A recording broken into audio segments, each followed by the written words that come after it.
Welcome to Devotional Drops, where we explore the richness of Scripture and how it speaks to our lives today. In this episode, we're reflecting on provision.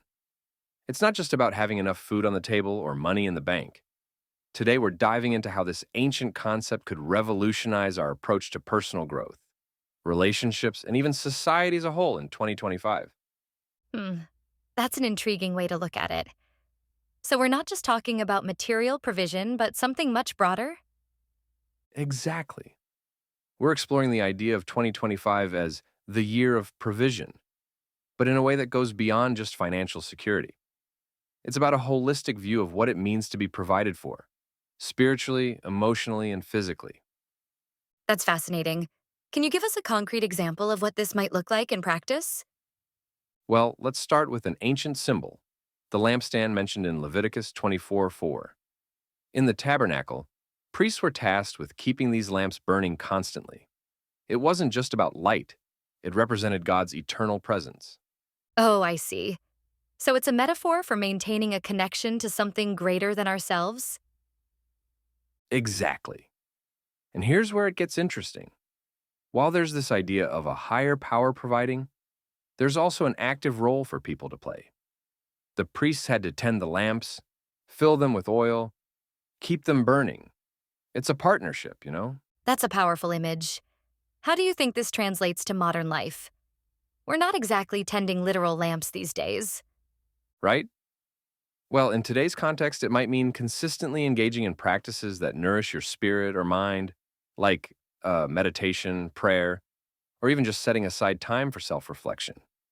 It's about maintaining those daily habits that keep us connected to our purpose or values. Mm-hmm. And I imagine this could apply to relationships too, both with others and with whatever we consider to be our higher power or purpose.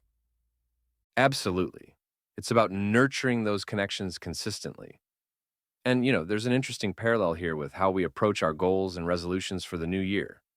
Often we set these big, ambitious targets, but we forget about the daily tending that's required to reach them. That's a great point. It's not just about the end goal, it's about the consistent, sometimes mundane actions we take every day that keep us on track. But what about when things get tough? When the metaphorical oil runs low? Well, that's when the trust aspect really comes into play.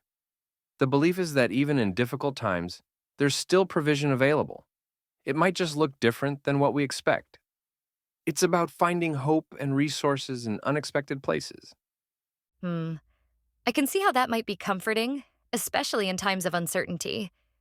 It reminds me of stories about communities coming together during crises, or individuals discovering inner strength they didn't know they had. Exactly. And it's not just about getting through tough times. This perspective encourages people to look for the positive, to find lessons and growth opportunities, even in challenges. It's a mindset shift, really. So instead of focusing on what's lacking, you're looking for what's being provided, even if it's not obvious at first glance. That's it. And it ties into the idea of abundance versus scarcity thinking. When we operate from a scarcity mindset, we're always worried about not having enough. But an abundance mindset suggests that there's always enough resources, enough opportunities, enough support, if we're open to recognizing and receiving it.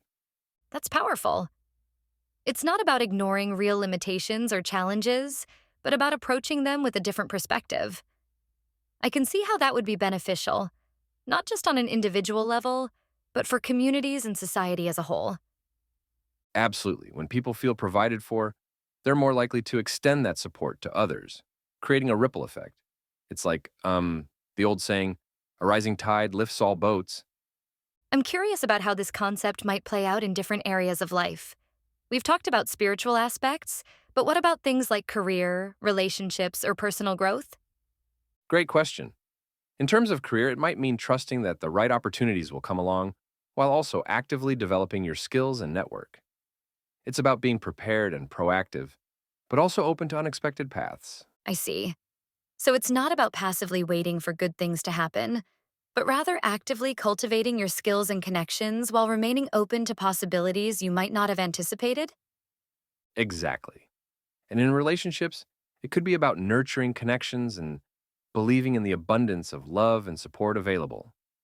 It's recognizing that every interaction is an opportunity to give and receive, to learn and grow. That's beautiful. And for personal growth? Well, it might involve setting goals, but remaining flexible about how you achieve them. It's about balancing ambition with adaptability and trust in the process. You know, this perspective can be both challenging and liberating. On one hand, it asks you to let go of some control. On the other, it offers a sense of support and possibility.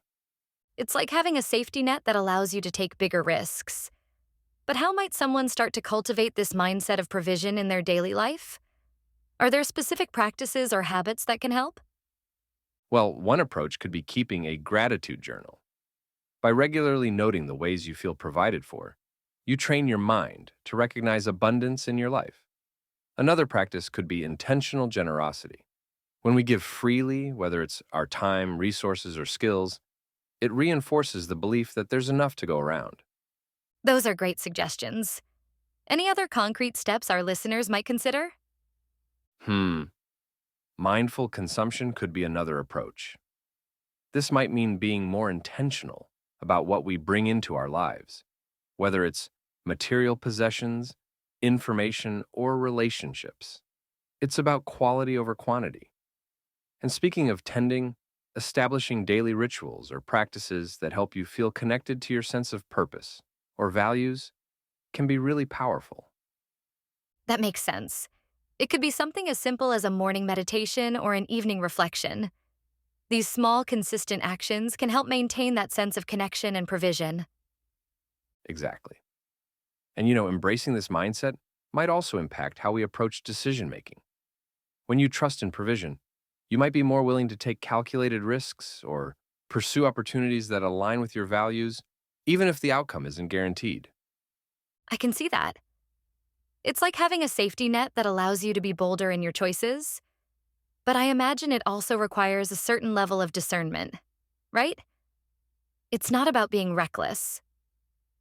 Absolutely. It's about balancing trust with wisdom.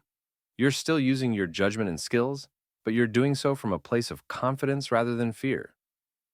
As we wrap up, how might our listeners apply this year of provision concept to their own lives, regardless of their spiritual or religious beliefs? Well, I think it starts with reflection. What does provision mean to you personally? What are the lamps in your life that need tending?